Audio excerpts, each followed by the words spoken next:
Olá, hoje, 23 de dezembro de 2025, a gente vai analisar uma notícia que, olha, parece até roteiro de filme de ficção científica, mas é astronomia pura, de ponta. Olá, e que notícia, hein?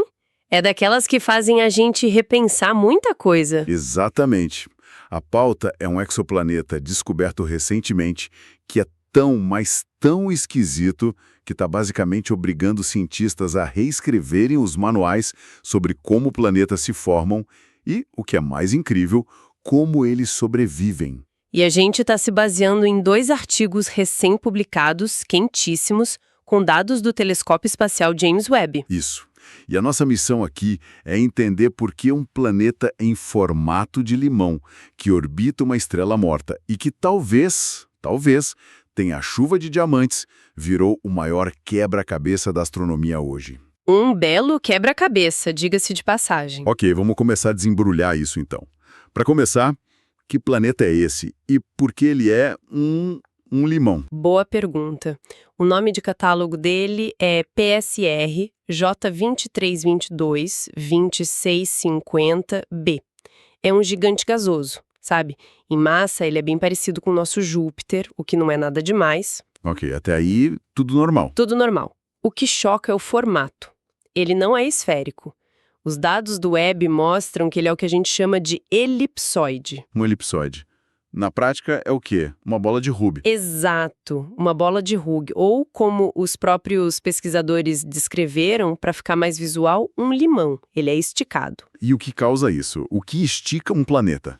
Aí a gente já entra direto na bizarrice. Ele está sendo esticado por forças de maré gravitacionais colossais. É que ele orbita um pulsar. Certo, um pulsar, que não é uma estrela comum, né? Nem um pouco. Um pulsar é o cadáver de uma estrela gigante que explodiu. É um núcleo super denso que gira numa velocidade alucinante, centenas de vezes por segundo, e varre o espaço com feixes de radiação tipo um farol cósmico completamente descontrolado. É um dos ambientes mais violentos que existem. O planeta está perto desse farol. Perto é pouco. Ele está colado, a distância de apenas 1,6 milhão de quilômetros. Uau! Para ter uma ideia, isso é... Isso é 100 vezes mais perto do que a Terra está do nosso Sol. É uma proximidade mas tão extrema que o ano dele dura só 8 horas. Peraí, 8 horas? Um ano? 8 horas. O tempo de uma jornada de trabalho aqui é o tempo que ele leva para dar uma volta completa no pulsar. Caramba! Isso é difícil até de imaginar. E essa proximidade toda deve causar outros efeitos, né? Ouvi falar da rotação sincronizada. Sim, o famoso acoplamento de maré. É o mesmo fenômeno que faz a Lua mostrar sempre a mesma face pra gente. Só que lá as consequências devem ser um pouco mais intensas. Muito mais. Significa que um lado do planeta está num dia eterno, sempre virado para o pulsar, recebendo toda aquela energia. E o outro lado? Mergulhado numa noite perpétua que nunca acaba. Nossa! E um clima com um lado torrando e outro no escuro. Isso deve criar umas condições atmosféricas bem malucas. O que nos leva ao próximo ponto: a temperatura lá. A palavra é infernal. O contraste de temperatura entre os dois lados é algo que a gente mal consegue simular em laboratório. O lado do dia, que recebe a radiação direta, chega a 2040 graus Celsius. 2000 graus. Isso derrete o quê? Derrete titânio, por exemplo. E agora a parte mais louca. O lado escuro, que a gente poderia chamar de frio. Frio entre muitas aspas, imagina. Muitas. O lado frio chega a 650 graus Celsius. 650 graus. Mas esse é mais quente que a superfície de Vênus. Exatamente. A noite lá é mais quente que o lugar mais quente do nosso sistema solar, tirando o próprio Sol. Essa diferença brutal de temperatura provavelmente gera ventos supersônicos tentando equilibrar o calor. É uma violência climática que a gente nunca viu.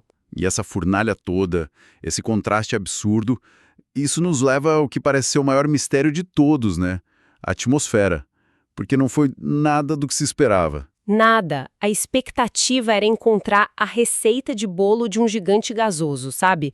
Hidrogênio, um pouco de vapor d'água, metano, amônia, o básico. O de sempre. O de sempre. Mas o James Webb voltou com um resultado chocante, a ausência quase total de tudo isso, especialmente a falta de oxigênio e nitrogênio, que são superabundantes no universo. Ninguém entendeu nada. Tá, então se não tem o básico, o que tem lá? É aí que a história fica, tipo assim, de outro mundo. O que o Webb achou foi uma atmosfera dominada por hélio e por formas muito raras de carbono molecular, especificamente C2 e C3. C2 e C3. O que isso significa para quem não é da área? Significa que você tem átomos de carbono andando em pares, ou em trios, soltos na atmosfera. E isso é muito estranho, porque eles são super reativos. Eles deveriam estar ligados a outra coisa, tipo oxigênio formando o CO2 ou hidrogênio formando o metano. Então é como se encontrar peças de motor flutuando no ar sem o motor. É uma ótima analogia. O fato de eles estarem sozinhos nos diz que a química fundamental desse lugar é completamente alienígena. É diferente de tudo que já vimos. E qual foi a reação da equipe? Devem ter achado que era erro no equipamento, sei lá. Com certeza, a primeira reação foi de incredulidade. Eles contam nos artigos que revisaram os dados, a calibragem, tudo. Mas o sinal era forte, era claro. Não era erro. Tem uma citação ótima de um pesquisador, o Peter Gall, que resume tudo. Ele disse que a reação da equipe foi de total perplexidade. Eu imagino. E não é para menos. De mais de 150 atmosferas de exoplanetas já analisadas em detalhe, nenhuma chega nem perto dessa. Ok. Então, a atmosfera é feita de hélio e desses pedaços soltos de carbono. A pergunta óbvia é, de onde veio tanto carbono? Um planeta não nasce assim, né? Definitivamente não. E essa é a pergunta de $1 milhão. A hipótese que melhor se encaixa nos dados, por mais fantástica que pareça, é a mais provável. Estou pronto. Mais fantástica que um planeta limão. A química exótica, com tanto carbono e aquelas temperaturas, sugere que podem se formar nuvens de fuligem de carbono, mas o incrível é o que acontece mais para dentro do planeta. A pressão interna é tão esmagadora que esse carbono da fuligem é comprimido a ponto de se condensar. Condensar em quê? Em cristais de carbono puro, diamantes, que depois cairiam em direção ao núcleo do planeta. Pera, para tudo. Você está me dizendo que a explicação mais plausível para essa atmosfera é que lá chove diamante? É a hipótese que melhor se encaixa nos dados. Eu sei, parece... Parece fantasia. Não é nem ficção científica. Como seria isso? Pedras de diamante caindo do céu? Não como a gente imagina com diamantes lapidados. Seria mais como uma espécie de neve ou granizo de microdiamantes, talvez do tamanho de grãos de areia, sabe? Que depois, em camadas ainda mais profundas e quentes, voltariam a se liquefazer ou vaporizar num ciclo constante. Chuva de diamantes, caramba. Mas isso soa muito especulativo. Quão sólida é essa hipótese? É uma ótima pergunta. Sim, é especulativo, mas é o que os dados apontam.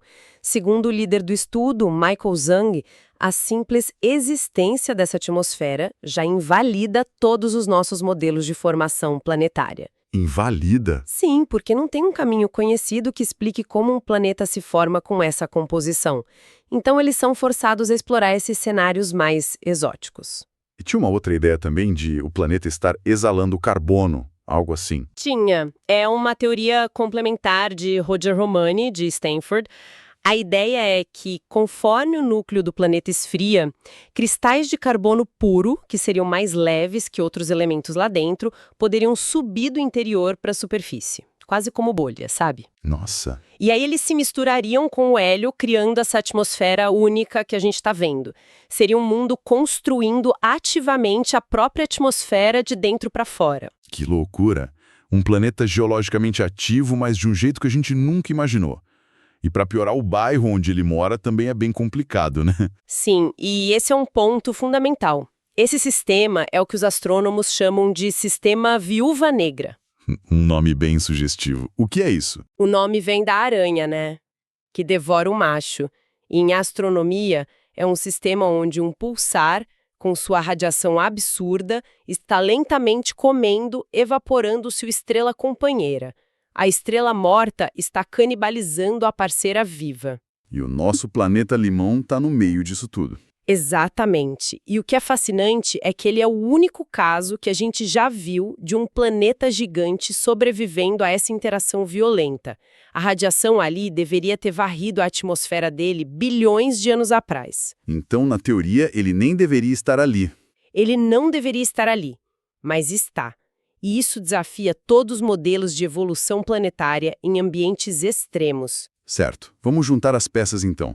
A gente tem um planeta com a massa de Júpiter, mas em formato de limão por causa da gravidade de uma estrela morta. Isso. Ele orbita essa estrela em 8 horas, com um lado a mais de 2.000 graus e o outro numa escuridão fresca de 650 graus. E a atmosfera dele não tem nada do que se espera. É basicamente hélio e carbono, com uma possibilidade real de chuva de diamantes, e ele é um sobrevivente num sistema estelar caníbal. Ufa! É isso. E quando a gente junta tudo, a descoberta nos diz algo muito profundo.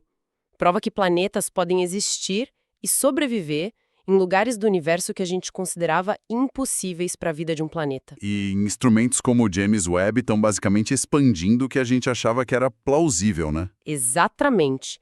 Mais do que dar respostas, esse planeta está criando perguntas novas e fundamentais sobre como os mundos se formam. Ele sugere que podem existir classes inteiras de planetas por aí, com químicas que a gente nem começou a imaginar. Mundos de silício, mundos de ferro. No fim, é mais um daqueles casos em que o universo prova que não é só mais estranho do que a gente imagina. Ele é mais estranho do que a gente pode imaginar. Exato. É um belo lembrete de humildade científica. Com certeza. Isso me deixa com uma reflexão final. Se um planeta assim, um gigante gasoso esticado com atmosfera de carbono e talvez chuva de diamantes, consegue sobreviver ao lado de uma estrela canibal, que outros tipos de mundos com químicas e físicas que hoje a gente considera impossíveis podem estar por aí só esperando para serem encontrados? Talvez os planetas mais comuns do universo sejam justamente aqueles que a nossa ciência atual nem consegue conceber. E se ainda não está inscrito no canal, inscreva-se já, deixe o like e veja o vídeo recomendado no card acima.